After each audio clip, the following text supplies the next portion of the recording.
வணக்கம் மக்களே. பொதுவாகவே சினிமா திரையுலகத்தை பொறுத்த வரைக்கும் பிரபலங்களுக்குள்ள கருத்து வேறுபாடுகள் காரணமாக மோதல் நடக்கிறது ஒரு சகஜமான நிகழ்வு தான். அந்த காலகட்டத்தையே பார்த்தோம் அப்படின்னா மிகப்பெரிய ஜாம்பவான்களுக்கு நடுவில் நிறைய கருத்து வேறுபாடுகள் காரணமாக பல மோதல்கள் நடந்திருக்கு. பல பேர் அதை இன்றைக்கி வரைக்குமே தொடர்ந்துக்கிட்டு இருக்காங்க. ஒரு சில பேர் அது எல்லாத்தையுமே மறந்து இன்றைக்கி நண்பர்களாக வலம் வந்துக்கிட்டு இருக்காங்க. அதே போல் இடைப்பட்ட காலத்திலையும் பார்த்தோம் அப்படின்னா நிறைய நடிகர்களுக்குள்ள திரையுலகத்தில் மட்டும் இல்லாமல் தனிப்பட்ட முறையிலையும் நிறைய மோதல்கள் நடந்திருக்கு. அந்த வரிசையில் நாம் எதிர்பார்க்கவே முடியாத 2 நடிகர்களுக்குள்ள அந்த காலகட்டத்திலேயே ரொம்ப பெரிய மோதலானது நடந்திருக்கு அப்படின்னும் அது சம்மந்தப்பட்ட தகவல் எதுவுமே ரசிகர்களுக்கு தெரியாது அப்படிங்கிறதும் இப்போ சமூக வலைதளங்களில் வெளிவந்து மிகவும் வைரலாக பரவ ஆரம்பிச்சிருக்கு. அது என்ன அப்படிங்கிறத பார்த்து தெரிஞ்சுக்கலாம் வாங்க. தமிழ் சினிமா திரையுலகத்தில் இன்றைக்கி முன்னணி நட்சத்திரங்களில் ஒருவராக வலம் வந்துக்கிட்டு இருக்கவர் தான் நடிகர் சூர்யா. ஆரம்ப காலகட்டத்தில் ஒரு வாரிசு நடிகராக மூத்த நடிகர் சிவகுமார் அவர்களினுடைய மகனாக அறிமுகமாக இருந்தாலும் கூட படிப்படியாக முன்னேறி அவருடைய விடாமுயற்சினாலையும் கடின உழைப்பினாலையும் மட்டுமே இன்றைக்கி உச்ச நட்சத்திரமாக வலம் வந்துக்கிட்டு இருக்காரு. சமீபத்தில் இவர் நடித்த சூரரை போற்று, ஜெய்பீம் ஆகிய பல திரைப்படங்கள் பார்த்தோம் அப்படின்னா சமூக சீர்திருத்த கருத்துக்கள் கொண்ட திரைப்படங்களாக வெளிவந்து ரசிகர்கள் மத்தியில் ரொம்ப பெரிய அளவில் கொண்டாடப்பட்டுச்சு. சினிமா திரையுலகத்தில் மட்டும் இல்லாமல் இன்றைக்கி அவருடைய அகரம் அப்படிங்கிற ஒரு ஃபவுண்டேஷன் மூலமாக நிறைய குழந்தைகளினுடைய படிப்புகளுக்கு உதவி செஞ்சுக்கிட்டு இருக்காரு.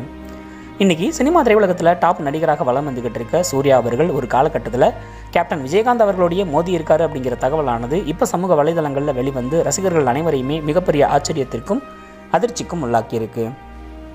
நடிகர் சூர்யா அவர்கள் பார்த்தோம் அப்படின்னா நேருக்கு நேர் அப்படிங்கிற திரைப்படத்தின் மூலமாக தான் சினிமா திரையுலகத்தில் அறிமுகமானார். அதுக்கப்புறமா ஒரு சில திரைப்படங்களில் நடித்தார். அந்த திரைப்படங்கள் எதுவுமே ஓடலை. ஆரம்ப காலகட்டத்தில் இவருக்கு நடிக்க தெரியாது, பேச தெரியாது, ஆடத் தெரியாது அப்படின்னு எவ்வளவோ விமர்சனங்களையும் கேலி கிண்டல்களையும் சந்தித்தார். அதுக்கப்புறமா மெல்ல மெல்ல நடிப்பு, நடனம் இது எல்லாத்தையுமே கற்றுக்கிட்டு முன்னணி நட்சத்திரமாக வலம் வர ஆரம்பித்தார். இருந்தாலும் கூட கேப்டன் விஜயகாந்த் அவர்களினுடைய பெரியண்ணா திரைப்படத்தில் நடித்ததன் மூலமாக தான் இவர் ரசிகர்கள் மத்தியில் ரொம்ப பெரிய அளவில் கொண்டாடப்பட்டார். அடுத்தடுத்து பார்த்தோம் அப்படின்னா முன்னணி நடிகர்களினுடைய திரைப்படங்களில் நடித்து இன்றைக்கி தமிழ் சினிமாவினுடைய டாப் நடிகராக வலம் வந்துக்கிட்டு இருக்க சூர்யா அவர்களினுடைய திரைப்படங்களும் கேப்டன் விஜயகாந்த் அவர்களினுடைய திரைப்படங்களும் அந்த காலகட்டத்திலேயே நேருக்கு நேராக பல முறை மோதி இருக்கு.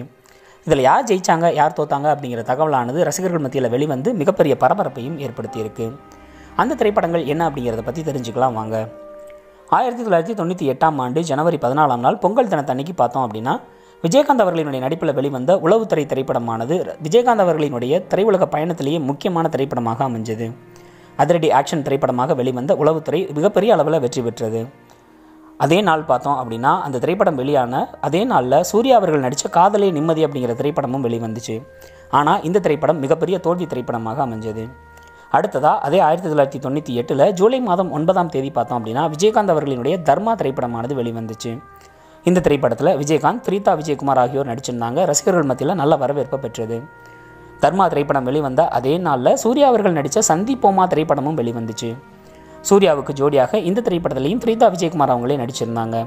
இருந்தாலும் சந்திப்போமா திரைப்படம் ரசிகர்கள் மத்தியில் மிகப்பெரிய அளவில் வரவேற்பை பெறவே கிடையாது. அடுத்ததாக 2001ஆம் ஆண்டு ஜனவரி 14ஆம் தேதி பொங்கல் அன்னைக்கு பார்த்தோம் அப்படின்னா வாஞ்சிநாதன் அப்படிங்கிற ஒரு அதிரடி ஆக்ஷன் திரைப்படமானது வெளிவந்துச்சு. விஜயகாந்த், ரம்யா கிருஷ்ணன் ஆகியோர் நடிச்சிருந்தாங்க. சினிமா திரையுலகத்தில் மிகப்பெரிய வெற்றி திரைப்படமாக அமைஞ்சது. அதே நாளில் தான் இயக்குனர் சித்திக் அவர்களினுடைய இயக்கத்தில் விஜய், சூர்யா, வடிவேலு நடித்த ஃப்ரெண்ட்ஸ் திரைப்படமும் வெளிவந்துச்சு. இந்த திரைப்படம் ஒன்று மட்டும்தான் விஜயகாந்த் அவர்களினுடைய வாஞ்சிநாதன் திரைப்படத்தோடு வெளிவந்து ரசிகர்கள் மத்தியில் இந்த திரைப்படமும் வெற்றி திரைப்படமாக அமைஞ்சது. அடுத்ததாக 2001 பார்த்தோம் அப்படின்னா நவம்பர் 14ஆம் தேதி தீபாவளியை முன்னிட்டு வெளியான திரைப்படம் தான் தவசி. விஜயகாந்த் இரட்டை வேடங்களில் நடித்து அசத்தியிருப்பார். அதுக்கப்புறமா அவருக்கு ஜோடியாக சௌந்தர்யா நடிச்சிருந்தாங்க. இந்த படத்தில் வடிவேலு அவர்களினுடைய காமெடி காட்சிகள் ரசிகர்கள் மத்தியில் ரொம்ப பெரிய அளவில் கொண்டாடப்பட்டுச்சு. இந்த திரைப்படமும் சினிமா திரையுலகத்தில் ஒரு குறிப்பிட்ட வெற்றியை பெற்றது. இதே நாளில் சூர்யா அவர்கள் நடித்த நந்தா அப்படிங்கிற ஒரு பிரம்மாண்டமான திரைப்படமும் வெளிவந்துச்சு. பாலா இயக்கத்தில் வெளிவந்த நந்தா திரைப்படமானது சூர்யா அவர்களினுடைய கரியர்லேயே ரொம்பவே முக்கியமான ஒரு திரைப்படமாக அமைஞ்சது. இது வரைக்கும் நம்ம பார்க்காத ஒரு வித்தியாசமான கதாபாத்திரத்தில் சூர்யா நடித்து அசத்தியிருந்தார். இந்த படத்துக்கு பின்னால் தான் சூர்யா அவர்களுக்கு ஏகப்பட்ட பட வாய்ப்புகள் கிடைக்க ஆரம்பித்தது. இப்படி விஜயகாந்த் அவர்களினுடைய திரைப்படங்களும் சூர்யா அவர்களினுடைய திரைப்படங்களும் அந்த காலகட்டத்திலேயே நிறைய முறை மோதி 2 திரைப்படங்களுமே சராசரியாக வெற்றி பெற்றிருக்கு. இந்த செய்திகள் தான் இப்போ சமூக வலைதளங்களில் வெளிவர ஆரம்பிச்சிருக்கு. ரசிகர்கள் பலரும் விஜயகாந்தும் சூர்யாவும் அந்த காலகட்டத்திலேயே இப்படிப்பட்ட ஒரு மோதலில் ஈடுபட்டிருக்காங்களா அப்படின்னு தங்களுடைய கருத்துக்களை தெரிவிச்சிருக்காங்க. உங்களுடைய கருத்துக்களையும் மறக்காம கமெண்ட் செக்ஷனில் வந்து பதிவு செய்யுங்க. நன்றி, வணக்கம்.